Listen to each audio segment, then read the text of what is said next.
At my mother's 50th birthday party, she opened a gift from my father and burst into tears. "Why would you give me this?" she whispered. Confused, I looked inside the box. It was a bottle of her favorite wine. My father smiled, "Because you deserve to celebrate." My aunt stood up and screamed, "She's been 10 years sober, you monster." My mother's hands trembled as she reached for the bottle. And we all realized this was a test she might not pass. I still feel sick when I think about it. It was supposed to be a happy day. My mom was turning 50, and we planned a big surprise party at our house in Charleston. My brother flew in from New York. My cousins, neighbors, church friends, even her old high school best friend came. The whole living room was decorated with gold and white balloons, pictures from when she was young, and a big banner that said "Cheers to 50 years." Everyone was happy. Mom looked beautiful. She was wearing a pale blue dress, had her hair done, makeup perfect. She cried when she saw everyone waiting in the living room and hugged every single person. We had music, barbecue from her favorite place downtown, and a fancy cake shaped like the beach. She loves the ocean. It felt like everything was finally good. Then came the gifts. People gave her candles, books, jewelry, spa gift cards. She laughed, smiled, said thank you to everyone. My dad had saved his gift for last. He said he wanted it to be special. He walked over and handed her a small box wrapped in shiny gold paper with a white bow. He even gave a little speech about how proud he was of her, how much he loved her, how strong she was. She smiled and said, "You didn't have to do all this," and then opened the box. The second she saw what was inside, her face dropped. She froze. Her mouth opened like she wanted to say something, but nothing came out. I was sitting right next to her, and I leaned over to look inside. It was a bottle of wine. Not just any wine. Chateau Margaux. It was her favorite wine before she got sober. It was the exact bottle she used to drink when she was trying to hide how bad it had gotten. A fancy, expensive wine that came with a lot of bad memories. She whispered, almost too quiet to hear, "Why would you give me this?" And my dad, smiling like everything was perfectly normal, said, "Because you deserve to celebrate." That's when the room went quiet. Dead quiet. The only sound was the air conditioning humming in the background. Then my mom's sister, my Aunt Denise, stood up so fast her chair scraped across the floor. "She's been 10 years sober, you monster." She yelled it. Not just said it, yelled it. Everything happened at once. My mom's hand started shaking. She was still holding the bottle. Her eyes filled with tears. My cousin gasped. Someone dropped a glass. I just sat there frozen, trying to understand what was happening. My mom looked down at the bottle like it was poison. Her lips were trembling. She didn't say a word.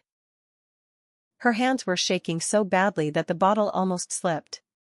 My dad looked confused, like he didn't understand what the big deal was. "She's not drinking anymore?" he asked, sounding honestly surprised. Aunt Denise started crying. She said, "How could you not know that? You were there when she went to rehab. You were the one who drove her." My mom stood up slowly, the bottle still in her hand. She was pale. Not just pale, she looked like she'd seen a ghost. Then, the worst part. My mom lifted the bottle a little. Just enough to look at it. Her hand was shaking, but I saw it. Her eyes scanned the label. Her thumb rubbed over the foil seal. She looked at it the way someone looks at an old photo of themselves from a different life. I realized she was tempted. That's what broke me. All of us just stared. No one moved. I think everyone realized what we were watching wasn't just about a gift. It was a test. And none of us were sure if she was going to pass. I stood up and put my hand gently on her arm. "Mom," I said. "You don't need to open it." She blinked fast and didn't say anything. Just stood there, breathing hard, holding that bottle like it weighed 1,000 pounds. Aunt Denise came over and took the bottle from her hands. My mom didn't resist. "I got it," she said. "You don't need to hold it." She walked it straight to the kitchen and dropped it in the trash. My dad was just standing there like he couldn't understand what was happening. "I thought she was over it," he mumbled. "It's been so long." And that's when it hit me. He did know. He knew she was sober. He knew how hard it had been. He'd sat in on AA meetings with her. He'd read the books. He'd cried with her when she admitted she needed help. He knew. He just didn't care. Or worse, maybe he wanted her to break. I watched my mom sit back down, silent. Her face was blank. No tears, no anger. Just empty. My cousin pulled me aside about 5 minutes later. "He's been cheating on her," she whispered. I felt like I'd been punched in the chest. What? She doesn't want it out yet. But she found texts. From some woman named Rachel. She's younger. Works at his office. Mom told Denise last week. It made sense. All of it. The weird late nights. The secretive phone stuff. Him acting distant. I thought maybe they were just going through a rough patch. Now I knew it was more. And then the gift made even more sense. It wasn't just clueless. It was cruel. It was a way to mess with her. To make her feel small. To make her feel like she failed. Or maybe to make her fail so he'd have an excuse to leave. I don't even know. After that, the party basically died. People left early. No one touched the cake. My mom went upstairs and locked the door. My dad disappeared into the garage. I sat on the stairs for a long time after everyone left. My hands were shaking. My mom almost drank. My dad might be cheating. And everything I thought I knew about my family might be a lie. It's been 3 days since the party. 3 days since everything blew up. My mom hasn't come out of her room much. She's barely eating. She mostly just lays on the bed staring at the ceiling. I tried to sit with her a few times, just quietly, but she barely talks. She hasn't said a word to my dad. I'm staying at the house because I don't trust him. Not after what I found yesterday. Let me back up. After the party, my Aunt Denise tried to get my mom to come stay at her house. She refused. Said she wasn't ready to leave her home. I get it, this is her space. But something didn't sit right with me. My dad's been acting too normal. Still making coffee like nothing happened. Still walking the dog. Still reading the paper in the morning. Almost like he was waiting for something. Yesterday, he left to run errands, and I knew I had maybe an hour to dig around. I'm not proud of snooping, but I had to. I started in his home office. That's where I found the receipt. It was folded up in a drawer, under a stack of old bills. The wine bottle wasn't just a random bottle. He didn't pick it up on the way home. It was shipped. Special ordered from a private seller in California. He paid over $1,000 for it. And here's the crazy part, the receipt said custom engraving included. Message under label. My blood ran cold. I went back to the kitchen, where the bottle had been thrown in the trash. Thankfully, Denise had placed it inside a paper bag, so it hadn't shattered. I pulled it out and took a knife. I started peeling the label. And there it was. Etched right into the glass underneath the label, "To New Beginnings." That's all it said. I stared at that single letter for a long time. Rachel. The name my cousin told me about. The woman he's been texting. The woman he's been seeing behind my mom's back. The woman he custom ordered a wine bottle for, then gave it to his wife. He didn't give her that wine to celebrate her. He gave it to her to punish her. Maybe to mock her. Maybe to push her.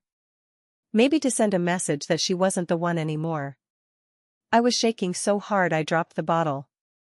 It cracked but didn't break. I took pictures of the engraving. The receipt. Everything. Then I called Denise. She came over within 20 minutes. When I showed her, she sat down and whispered, "He wants her to relapse. That's what this is. He wants to make her look unstable so he can leave clean." That's when I knew this wasn't just cheating. It was warfare. And it wasn't over yet. Denise told me something else. My mom had told her a month ago that she was starting to get weird texts from an unknown number. Nothing direct. Just messages like "hope he's worth it" or "nice family you've got." At first, they thought it was spam. Now? We think it was Rachel. This woman isn't just an affair. She's involved. She's trying to shake things up from the shadows. And here's the worst part. I think my dad let her. He let her do this. Maybe he even asked her to. Today, I checked the shared laptop in the den. My parents both use it sometimes. I didn't have to dig deep. He's been emailing Rachel from his personal Gmail. And not just love notes. I found messages that said things like, "She's holding up better than I thought. The party is this weekend. Let's see how she reacts. After this, I'll have what I need." That's when I realized, he's planning something legal. Maybe a divorce. Maybe trying to get her committed. I don't know. But this is planned. It's not some affair that just happened. He's been calculating this. I haven't told my mom yet. I don't know if I should. She's still not herself. Quiet. Fragile. I heard her crying last night through the wall. The kind of crying that has no sound. Just deep, shaking breaths. This man stood by her through rehab, recovery, therapy, and now this? My own father. I feel sick. Denise and I are planning something. Not revenge. Not yet. Just protection. We're locking down finances. We're calling her sponsor. We're documenting everything. Because this isn't just a cheating story anymore. This is about control. About power.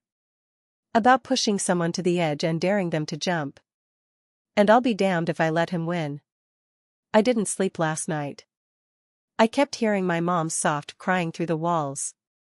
She thinks no one hears her when she does it into a pillow, but I do. I've heard it more times than I want to admit. My dad left early this morning, said he was going into the office.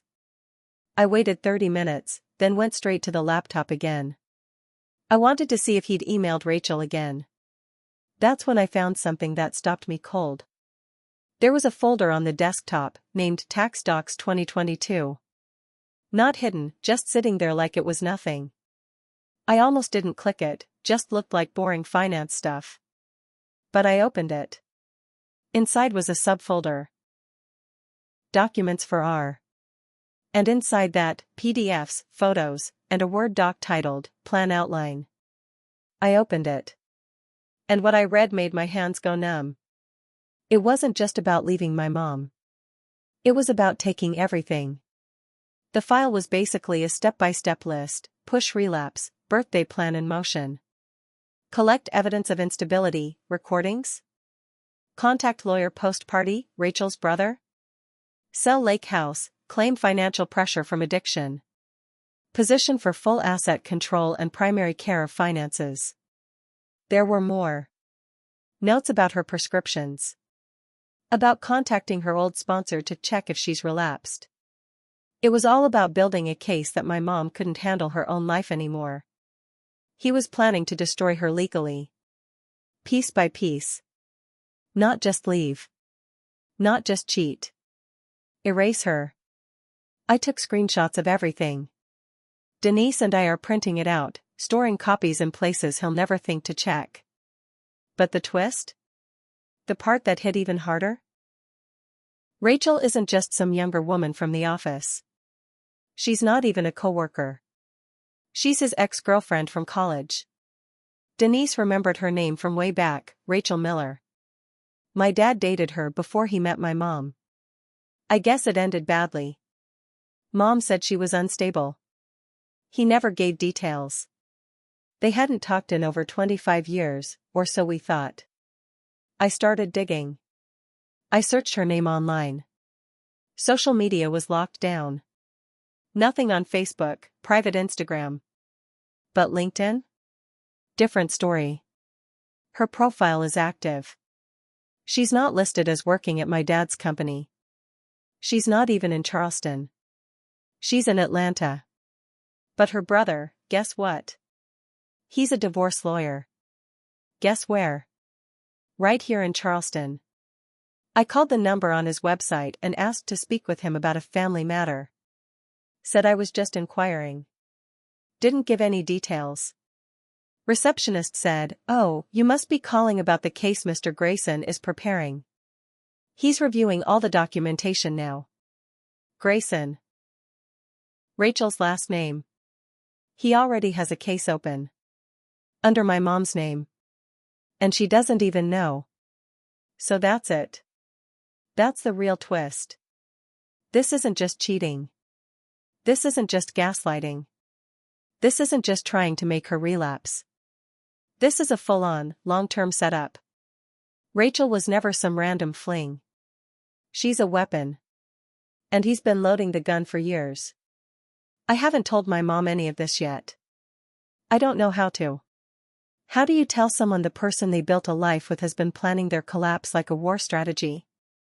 Denise says we wait. We gather more. We get a lawyer of our own. Because now, we're not just trying to save her sobriety. We're trying to save her life. The confrontation happened 2 nights later. It wasn't planned. I thought it would come in court or behind closed doors. But instead, it happened at our kitchen table, with leftover meatloaf on our plates and the dog asleep under the table. Mom came downstairs for the first time in days. She didn't say much. Just quietly sat at the table when Dad called us to dinner. He looked surprised, maybe even smug. Like he thought this meant things were getting back to normal. But her face said otherwise. She ate a few bites, sipped water, and stared straight ahead. She looked calm. Too calm.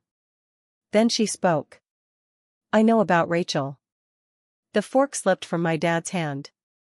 Clattered onto the plate. He paused, staring at her like he wasn't sure if she was bluffing. Then she added, "And I know about the bottle. The message under the label. The emails. The documents on your computer. The plan." He went pale. He didn't deny it. He didn't even ask how she knew. He just said, "You weren't supposed to see that yet." Yet. That word. Like he was still trying to control the timing of her destruction. Denise had shown up right before dinner and was sitting next to me. She was quiet too, letting Mom take the lead. "What was the plan, exactly?" Mom asked. "Push me until I drank again? Make me look crazy? Take the house, the money, leave me with nothing?" "I wasn't trying to hurt you," Dad said. I needed a way out." "A way out of what?" she said. "Out of a marriage you stood in front of God and promised to fight for? Out of a family you helped build?" His voice rose. "You weren't you anymore. You were sober, but you were cold. Distant. You made everything about your recovery. There was nothing left for me. There it was. The selfish truth. You watched me almost die," she snapped. "I got sober so I could live. And you turned it into a weapon." Denise stood up and shouted, "You tried to destroy her, Derek." "I was tired," he shouted back. "Tired of pretending everything was okay." Rachel understood. She's always understood me. "Rachel is a bitter woman with a legal pad and a grudge," Denise said. Then Mom stood up. She didn't cry. She didn't scream. She just said one thing. "You never loved me. You loved controlling me." That's when the silence dropped. He tried to backtrack. Said it wasn't true. That he did love her. That he was just confused. Lonely. Whatever excuse came to his mouth. But the damage was already done. I'd never seen my mom look so finished. Not broken. Not hurt. Just done. She went upstairs and packed a bag. Denise followed her out the door and drove her to her place. She hasn't been back since. The next morning, Dad tried to talk to me. Said he was sorry. Said he hoped I could understand. I looked him in the eye and said, "You tried to push a recovering alcoholic into relapse. You don't deserve understanding." He didn't argue. He packed a suitcase later that day and went to stay in a hotel. The divorce papers are being filed. Mom's sponsor is back in the picture. So is her therapist. She hasn't relapsed. She says it's the closest she's ever come, but the difference this time is that she knows she has people who will catch her if she falls. Denise has been a rock. So have a few cousins. Even some neighbors stopped by with casseroles and hugs when they heard. Rachel? She vanished. Deleted her social media. The lawyer brother hasn't called again. I think they realized we knew too much. That the plan failed. I can't lie. I'm still angry. Angry that it got this far. Angry that he thought so little of her. Of us. But there's also this strange sense of clarity now. Like a fog has lifted and the people who were hiding behind smiles and family photos are finally showing their real faces. Mom said something to me yesterday. She said, maybe I needed to lose the lie to finally find the truth. I don't know what happens next. The house might be sold. Holidays are going to be awkward. Everything we knew is changing. But I do know this, she didn't break. He did. And if surviving this means we get a chance to rebuild something real, something honest, then maybe it was worth watching everything else fall apart. I'm not sure what comes next. But I know who I'm standing with. And it's not him.